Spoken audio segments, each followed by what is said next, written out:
रामायण क्या है? एक रात की बात है। माता कौशल्या जी को सोते में अपने महल की छत पर किसी के चलने की आहट सुनाई दी। नींद खुल गई। पूछा कौन है? मालूम पड़ा श्रुतकीर्ति जी, सबसे छोटी बहू शत्रुघ्न जी की पत्नी। माता कौशल्या जी ने उन्हें नीचे बुलाया। श्रुतकीर्ति जी आई, चरणों में प्रणाम कर खड़ी रह गई। माता कौशल्या जी ने पूछा, श्रुति, इतनी रात को अकेली छत पर क्या कर रही हो बेटी? क्या नींद नहीं आ रही? शत्रुघ्न कहाँ है? श्रुति कीर्ति की आंखें भर आईं, मां की छाती से चिपटी, गोद में सिमट गई। बोली, मां, उन्हें तो देखे हुए 13 वर्ष हो गए। उफ! कौशल्या जी का हृदय कांप कर झटपटा गया। तुरंत आवाज लगाई। सेवक दौड़े आए। आधी रात ही पालकी तैयार हुई। आज शत्रुघ्न जी की खोज होगी। मां चली। आपको मालूम है शत्रुघ्न जी कहाँ मिले? अयोध्या जी के जिस दरवाजे के बाहर भरत जी नंदीग्राम में तपस्वी होकर रहते हैं, उसी दरवाजे के भीतर एक पत्थर की शिला है। उसी शिला पर अपनी बाह का तकिया बनाकर लेटे मिले। मां से रहने बैठ गई। बालों में हाथ फिराया तो शत्रुघ्न जी ने आंखें खोली। मां! उठे, चरणों में गिरे। मां, आपने क्यों कष्ट किया? मुझे बुलवा लिया होता। मां ने कहा, शत्रुघ्न यहां क्यों? शत्रुघ्न जी की रुलाई फूट पड़ी। बोले, मां, भैया राम जी पिताजी की आज्ञा से वन चले गए। भैया लक्ष्मण जी उनके पीछे चले गए। भैया भरत जी भी नंदीग्राम में हैं। क्या ये महल, ये रथ, ये राजसी वस्त्र विधाता ने मेरे ही लिए बनाए हैं? माता कौशल्या जी निरुत्तर रह गई। देखो क्या है ये राम कथा। ये भोग की नहीं, त्याग की कथा है। यहाँ त्याग की ही प्रतियोगिता चल रही है और सभी प्रथम है, कोई पीछे नहीं रहा। चारों भाइयों का प्रेम और त्याग एक दूसरे के प्रति अद्भुत, अभिनव और अलौकिक है। रामायण जीवन जीने की सबसे उत्तम शिक्षा देती है। भगवान राम को 14 वर्ष का वनवास हुआ तो उनकी पत्नी सीता मैया ने भी सहर्ष वनवास स्वीकार कर लिया। परंतु बचपन से ही बड़े भाई की सेवा में रहने वाले लक्ष्मण जी कैसे राम जी से दूर हो जाते? माता सुमित्रा से तो उन्होंने आज्ञा ले ली थी वन जाने की, परंतु जब पत्नी उर्मिला के कक्ष की ओर बढ़ रहे थे तो सोच रहे थे कि मां ने तो आज्ञा दे दी, परंतु उर्मिला को कैसे समझाऊंगा, क्या बोलूंगा उनसे? यही सोच विचार करके लक्ष्मण जी जैसे ही अपने कक्ष में पहुंचे तो देखा कि उर्मिला जी आरती का थाल लेके खड़ी थी और बोली, आप मेरी चिंता छोड़ प्रभु श्री राम की सेवा में वन को जाओ। मैं आपको नहीं रोकूंगी। मेरे कारण आपकी सेवा में कोई बाधा ना आए, इसलिए साथ जाने की जिद भी नहीं करूंगी। लक्ष्मण जी को कहने में संकोच हो रहा था, परंतु उनके कुछ कहने से पहले ही उर्मिला जी ने उन्हें संकोच से बाहर निकाल दिया। वास्तव में यही पत्नी का धर्म है। पति संकोच में पड़े उससे पहले ही पत्नी उसके मन की बात जानकर उसे संकोच से बाहर कर दे। लक्ष्मण जी चले गए, परंतु 14 वर्ष तक उर्मिला ने एक तपस्विनी की भांति कठोर तप किया।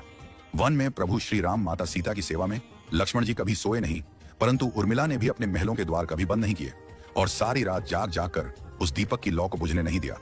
मेघनाथ से युद्ध करते हुए जब लक्ष्मण जी को शक्ति लग जाती है और हनुमान जी उनके लिए संजीवनी का पर्वत लेके लौट रहे होते हैं, तो बीच में जब हनुमान जी अयोध्या के ऊपर से गुजर रहे थे तो भरत जी उन्हें राक्षस समझकर बाण मारते हैं और हनुमान जी गिर जाते हैं। तब हनुमान जी सारा वृत्तांत सुनाते हैं कि सीता जी को रावण हर ले गया, लक्ष्मण जी युद्ध में मूर्छित हो गए हैं।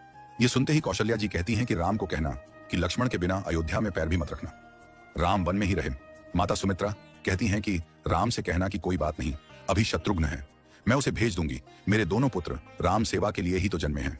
माताओं का प्रेम देखकर हनुमान जी की आंखों से अश्रुधारा बह रही थी, परंतु जब उन्होंने उर्मिला जी को देखा तो सोचने लगे कि यह क्यों एकदम शांत और प्रसन्न खड़ी है, क्या इन्हें अपनी पति के प्राणों की कोई चिंता नहीं? हनुमान जी पूछते हैं, देवी, आपकी प्रसन्नता का कारण क्या है? आपके पति के प्राण संकट में हैं। सूर्य उदित होते ही सूर्य कुल का दीपक बुझ जाएगा। उर्मिला जी का उत्तर सुनकर तीनों लोगों का कोई भी प्राणी उनकी वंदना किए बिना नहीं रह पाएगा। उर्मिला बोली, मेरा दीपक संकट में नहीं है, वो बुझ ही नहीं सकता। रही सूर्योदय की बात, तो आप चाहें तो कुछ दिन अयोध्या में विश्राम कर लीजिए, क्योंकि आपके वहां पहुंचे बिना सूर्य उदित हो ही नहीं सकता। आपने कहा कि प्रभु श्री राम मेरे पति को अपनी गोद में लेकर बैठे हैं। जो योगेश्वर प्रभु श्री राम की गोदी में लेटा हो, काल उसे छू भी नहीं सकता। यह तो वो दोनों लीला कर रहे हैं। मेरे पति जब से वन गए हैं तब से सोए नहीं हैं। उन्होंने न सोने का प्रण लिया था, इसलिए वे थोड़ी देर विश्राम कर रहे हैं, और जब भगवान की गोद मिल गई तो थोड़ा विश्राम ज्यादा हो गया। वे उठ जाएंगे, और शक्ति मेरे पति को लगी ही नहीं, शक्ति तो प्रभु श्री राम जी को लगी है। मेरे पति की हर श्वास में राम है, हर धड़कन में राम, उनके रोम रोम में राम है, उनके खून की बूंद बूंद में राम है। और जब उनके शरीर और आत्मा में ही सिर्फ राम है तो शक्ति राम जी को ही लगी, दर्द राम जी को ही हो रहा। इसलिए हनुमान जी आप निश्चिंत होके जाए, सूर्य उदित नहीं होगा। राम राज्य की नींव जनक जी की बेटियां ही थीं, कभी सीता तो कभी उर्मिला। भगवान राम ने तो केवल राम राज्य का कलश स्थापित किया, परंतु वास्तव में राम राज्य इन सब के प्रेम, त्याग, समर्पण और बलिदान से ही आया। जिस मनुष्य में प्रेम, त्याग, समर्पण की भावना हो, उस मनुष्य में राम ही बसता है। कभी समय मिले तो अपने वेद, पुराण, गीता, रामायण को पढ़ने और समझने का प्रयास कीजिएगा। जीवन को एक अलग नजरिए से देखने और जीने का शोर मिलेगा। लक्ष्मण सा भाई हो, कौशल्या माई हो, स्वामी तुम जैसा मेरा रघुराय हो, नगरी हो अयोध्या सी, रघुकुल सा घराना हो, चरण हो राघव के जहां मेरा ठिकाना हो। हो त्याग भरत जैसा, सीता सी नारी हो, लवकुश के जैसी संतान हमारी हो, श्रद्धा हो श्रवण जैसी, सबरी सी भक्ति हो, हनुमत के जैसी निष्ठा और शक्ति हो। ये रामायण है, पुण्य कथा श्री राम की। जय जय श्री राम।